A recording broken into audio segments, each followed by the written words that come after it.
Ayasofya, İstanbul'un en önemli simgelerinden biri. 1500 yıl boyunca ayakta kalmayı başaran bu başyapıt, görenleri büyülemeyi, hatta geçmişe götürmeyi başarmakta.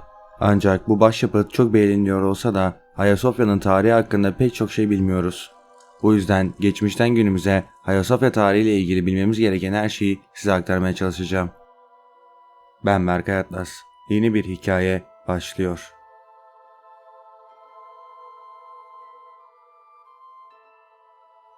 Ayasofya hem Hristiyanlar hem de Müslümanlar için çok önemli bir dini yapıdır. Ayasofya tarihi boyunca yaklaşık 9 yıl katedral görevi gördü. İlerleyen yıllarda İstanbul'un fethinden sonra 500 yıl boyunca cami oldu. Ayasofya tarihi tamamlanmamış halini gördüğümüz Ayasofya'dan daha önce başlıyor. Bizans'ın ilk imparatoru Büyük Konstantin 1. Ayasofya'nın inşa edilmesini istedi. 1. Ayasofya'nın açılışını 15 Şubat 360 tarihinde Büyük Konstantin'in oğlu 2. Konstantius yaptı. Ancak kilise 20 Haziran 404 yılında yakılarak tahrip edildi. 1. Ayasofya yıkıldıktan sonra İmparator 2. Theodosius bugünkü Ayasofya'nın bulunduğu yere 2. Ayasofya'nın inşa edilmesini istedi. 10 Ekim 415'te kilisenin açılışı yapıldı. Ancak 2. Ayasofya'da ilk kilise gibi 23 Şubat 532 tarihinde yıkıldı. 1. Justinianus 23 Şubat 532 tarihinde 2. Ayasofya yıkıldıktan sonra günümüz Ayasofya'sının inşa edilmesini istedi. Kendisinden önceki imparatorların yaptıklarından çok daha ihtişamlı bir kilise inşa etmeyi hedefledi. İnşaat sırasında kullanılması için yeni malzemeler üretmek yerine imparatorluk topraklarındaki yapılan malzemeleri yontarak aldı. Böylece Ayasofya'nın inşası kısa sürede bitmiş oldu. Ayasofya'nın yapımında Güneş Tapınağı ve Artemis Tapınağı gibi ince yapılardan alınan malzemeler kullanıldı. Kaplama ve sütunlarda kullanılan renkli taşlardan yeşil porfir Yunanistan, sarı taş Suriye, kırmızı porfir Mısır, kara taş İstanbul ve beyaz mermer Marmara Adası kökenlidir. İnşasında 10.000 kişinin çalıştığı kilise bittiğinde başyapıt olarak görülmüştü. Kilisenin yapımına 23 Aralık 532'de başlandı, 27 Aralık 537'de de tamamlandı. Böylece dünyanın en hızlı inşa edilen katedrali oldu. Kilisenin ilk mozaikleri ise 565 ila 578 yıllar arasında yapıldı. Ayasofya yapıldıktan çok kısa bir süre sonra 533 Gölcük ve 557 İstanbul depremlerinde hasar aldı. Bu depremlerde ana kubbe ile Doğu Yarım kubbesine çatlaklar belirdi. 7 Mayıs 558 depreminde ise ana kubbe tümüyle çöktü. İmparator kilisenin hemen onarılmasını ve yenilenmesini istedi. Bu sefer depremin olası etkileri göz önünde bulundurarak kubbenin yapımında daha hafif malzemeler kullanıldı ve eski kubbe eski haline göre 6.25 metre daha yükseğe yapıldı. 562 yılında yenileme çalışmaları bitti. Ayasofya ilerleyen yıllarda hasar almaya devam etti. Ayasofya 859 yangınında da küçük yaralar aldı. 869 depreminde bir yarım kubbesi daha düştü. 989 depreminde ise ana kubbe hasar meydana geldi. İmparator II. Basil 989 depreminden sonra kubbeyi Ermeni mimar Tildat'ın onarmasını istedi. 6 yıl süre inşaat çalışmalarından sonra Ayasofya 994 yılında tekrardan halka açıldı. Ayasofya tarihi depremler ve yangınlarla doluydu. Venedik Cumhuriyeti'nin 41. Doçesi Enrico Daldalo tarafından kumanda edilen Haçlılar 4. Haçlı Seferi'nde İstanbul'u ele geçirip Ayasofya'yı yağmaladılar. Bu olayı Bizanslı tarihçi Nikitas Hontius belgelemiştir.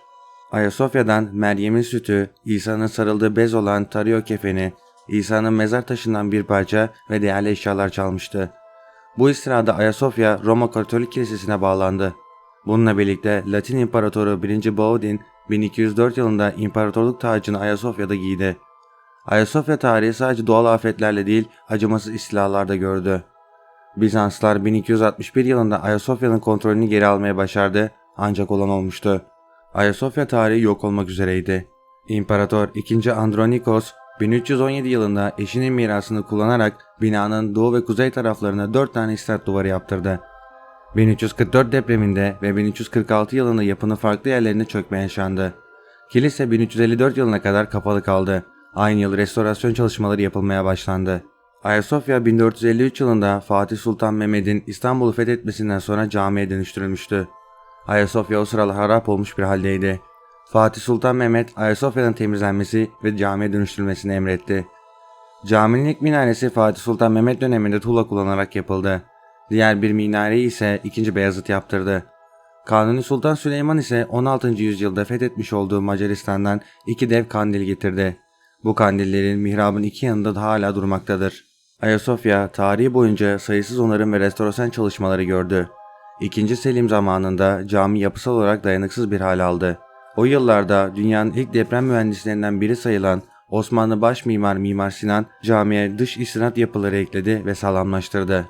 Mimar Sinan ayrıca kubbeyi sağlam bir hale getirdi ve Hünkâr Mahfili ile birlikte binanın batı kısmına 2 geniş minare yaptırdı. 1577 yılında ise güneydoğu kısmına II. Selim'in türbesi eklendi. Ayasofya'da Osmanlı döneminde müezzin Mahfili, mermerden minber, vaaz kürsüsü ve Hünkâr Mahfili'ne açılan bir galeri eklendi. 1. Mahmut'un emriyle 1739'da bina restore edildi. Bu restorasyon ile birlikte bir kütüphane ile binanın bahçesine bir imarethane, bir medrese ve şadırvan ekletti. Aynı dönemde bunlara ek olarak yeni bir mihrap ve yeni bir sultan galerisi yapıldı. Sultan Abdülmecit, Ayasofya'yı 1847 ile 1849 yılları arasında Gaspare Fossati ve kardeşi Giuseppe Fossati'ye restore ettirdi. Başlangıçta sütunlar, kubbe ve tonoz ile sağlamlaştırıldı. Daha iç ve dış dekorasyonlar yenilendi. Kazasker Mustafa İzzettin Efendi'nin eseri olan önemli isimlerin hat sanatıyla yazılı olduğu yuvarlak dev tablolar yenilenip sütunlara asıldı. Daha birçok yenileme işlemi yapıldıktan sonra minarelerin boyları eşitlendi. Çalışmalar bittikten sonra Ayasofya Camii 13 Temmuz 1849'da halka açıldı. Ayasofya tarihi boyunca yapılan restorasyon çalışmalarının en etkili ve en güzel olanları Osmanlı döneminde yapıldı. Mustafa Kemal Atatürk'ün emriyle Ayasofya 1930 ve 1935 yılları arasında halka kapatıldı ve bir takım çalışmalar yapıldı.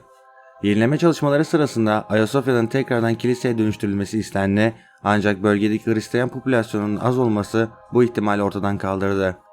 Ayasofya 24 Kasım 1934 tarihinde Bakanlar Kurulu'nun kararıyla müzeye dönüştürüldü. Müze 1 Şubat 1935 yılında ise ziyaretçilere açıldı. Ayasofya'nın sistemli olarak incelenmesi, restorasyonu ve temizlenmesi Amerika Birleşik Devletleri'ndeki Bizans Enstitüsü adlı kurumun 1931'deki ve Dumbarton Oak Alan Komitesi'nin 1940'lı yıllarındaki girişimleriyle sağlanmıştır. 2016 yılının Temmuz ayında Ayasofya Müzesi'nde düzenlenen Kadir Gecesi programında aradan geçen 85 yıldan sonra ilk defa sabah namazı ezanı okunmuştur.